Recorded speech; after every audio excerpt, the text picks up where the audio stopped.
नमस्कार, मी पूजा. तुम्हा सर्वांचं स्वाद अँड स्टाईलमध्ये स्वागत करते. तर आज कोथिंबीर होती, तर म्हटलं कोथिंबीरचे मुटकुळे बनवूयात. तर सर्वप्रथम मी ते कोथिंबीर स्वच्छ धुवून बारीक चिरून घेतली. एका छोट्या मिक्सरच्या जारमध्ये 4-5 हिरव्या मिरच्या, लसणाच्या पाकळ्या घालून पेस्ट तयार करून घेतली. आता एका वाटकामध्ये बारीक चिरलेली कोथिंबीर, 2 चमचे तेल, चवीनुसार मीठ आणि थोडंसं जिरे घालून घेतले. आता 2 चमचे बेसन पीठ, 2 चमचे तांदळाचे पीठ, 2 चमचे बाजरीचं पीठ आणि थोडंसं गव्हाचं पीठ घालून पिठाचा गोळा तयार करून घेतला. आता चाळणीला तेल लावून झाले की हातावर असे हे छोटे छोटे मुटकुळे तयार करून घेतले.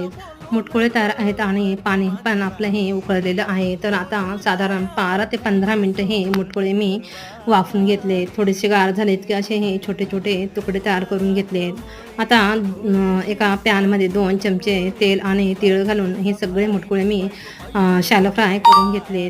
तुम्हाला हा व्हिडिओ आवडला तर लाईक, शेअर, सबस्क्राईब करा. धन्यवाद.